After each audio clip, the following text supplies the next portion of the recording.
Bienvenidos de nuevo. En el episodio anterior aprendimos qué tipos de datos existen en el lenguaje C y cómo podemos usarlos. Para familiarizarnos con la biblioteca que maneja los periféricos, es necesario introducir palabras clave adicionales del lenguaje C.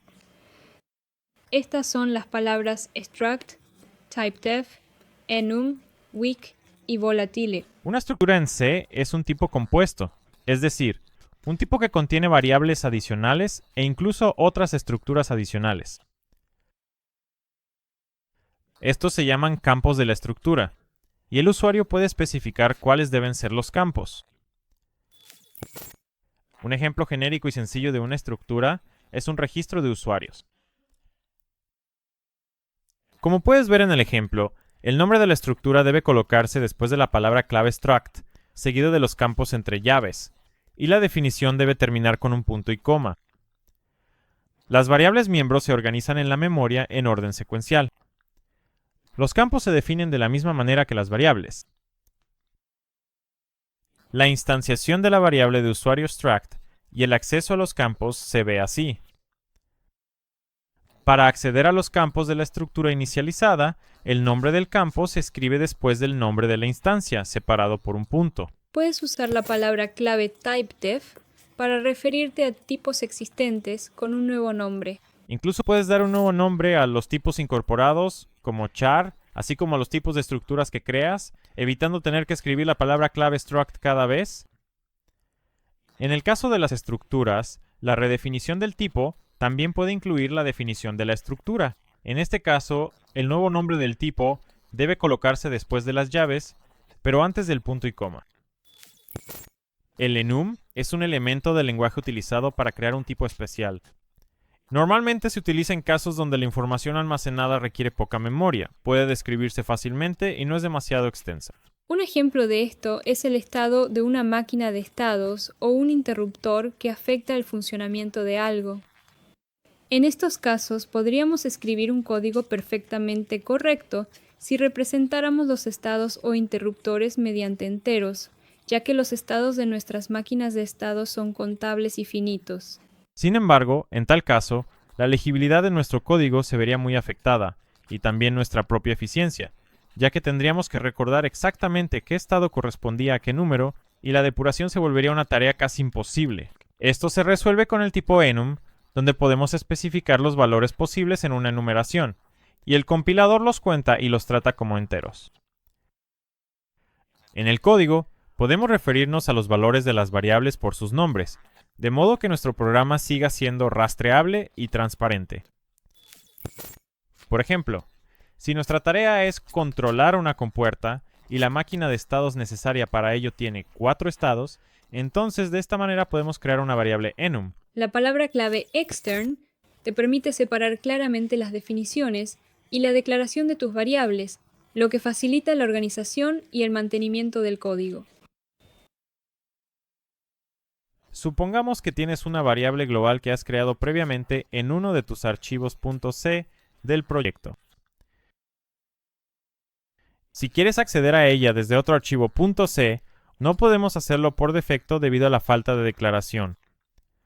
La solución a este problema es incluir la variable que quieres usar en tu código de manera similar a la definición, pero añadiendo la palabra clave extern antes de la declaración de la variable. Este método se utiliza para declarar la variable, lo cual debe pensarse de la misma manera que con las funciones.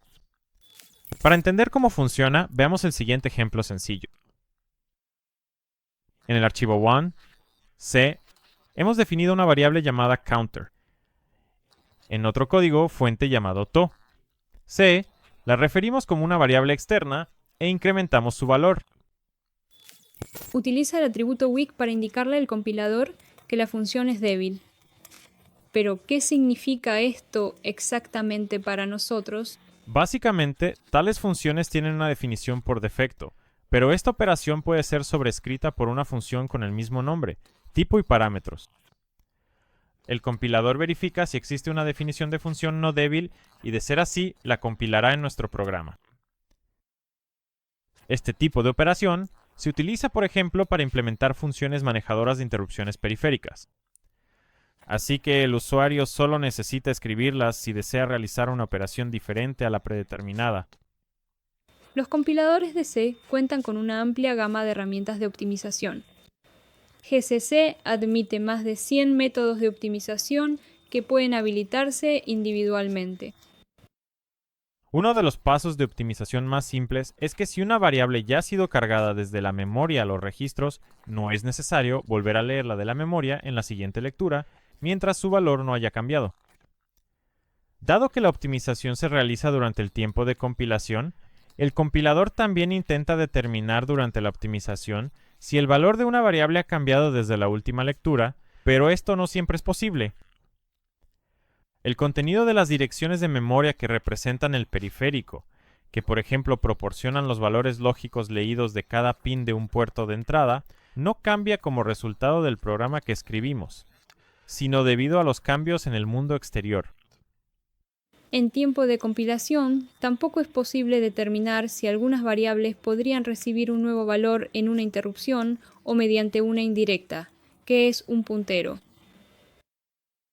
Cuando se utiliza este tipo de optimización, la palabra clave volatile asegura que la variable se lea de la memoria en cada ocasión. La palabra clave volatile se especifica en la declaración de la variable con la siguiente sintaxis que se muestra en pantalla. Esto nos introdujo a los tipos de datos más importantes de C, la conversión implícita y explícita entre ellos, y algunas otras palabras clave.